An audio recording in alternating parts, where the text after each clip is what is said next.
वातावरण किती आता चांगलं आहे बघा, गार असे. सकाळ सकाळी 7ला मी शेताकडे चाललो आहे. 12च्या पुढं काही लाज चालत नाही. कसं तरी 11पर्यंत बाहेर पडायचं. आणि एवढा सूर्य तापतोय का सांगू नका. पुढ्यासुद्धा असं अंधाऱ्याला येऊन व्हायला लागले डोळ्यासनी. एवढा सूर्याला मोठा ताप व्हायला लागला आता. एवढा तापायचं लागला इथं. मग काय करणार शेतकरी लोक. कोणाला पाणी पाजायचं असते, कोणाची ढोरं ही चारा वगैरे आणायची असते, कुणाचं काय असतं ते करणंच भाग आहे. सांगायला यूट्यूबवर यायला लागले, टी व्हीला यायला लागले, व्हॉट्सअपला सोडाल्यात.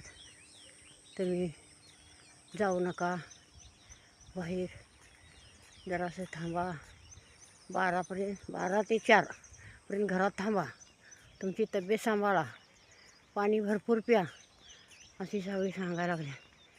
आता काय कसं होईल तसं आपलं करायला लागला. आणि सकाळी एवढं भारी वाटायला लागलं तर गारवा एकदम छान वाटते. आणि ते किती 10 वाजे तर लई तर बघा चांगलं वाटते.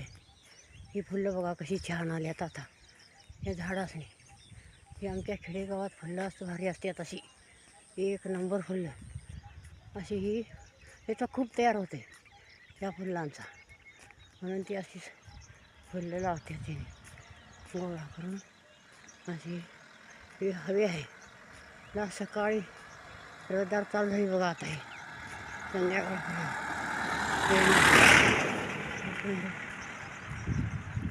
हे आमचं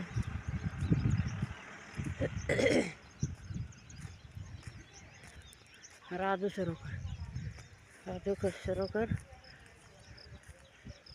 सरोकर त्यांचा गोठा आहे. तर त्या गोट्यात ती सकाळी लवकरच येतात धारा काढाय. 7ला म्हणजे इथं असतात ती. हे राजू सरोकरांचा गोठा. हे बघा,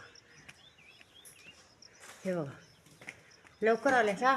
लवकर यायला लागते, बाकी काम बेवराय पाहिजेत. होय, धारच नाही धारायला. हां. किती जनावर आहेत? 5 आहेत की. 5 आहेत काय? गाई आहेत? गाय आहेत, म्हशी आहेत. हां, ठीक आहे.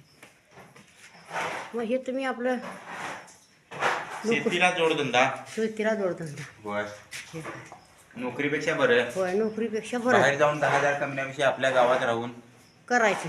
मुलं बाळ आणि दुधाची शेतीच्या बरं पडते आपली.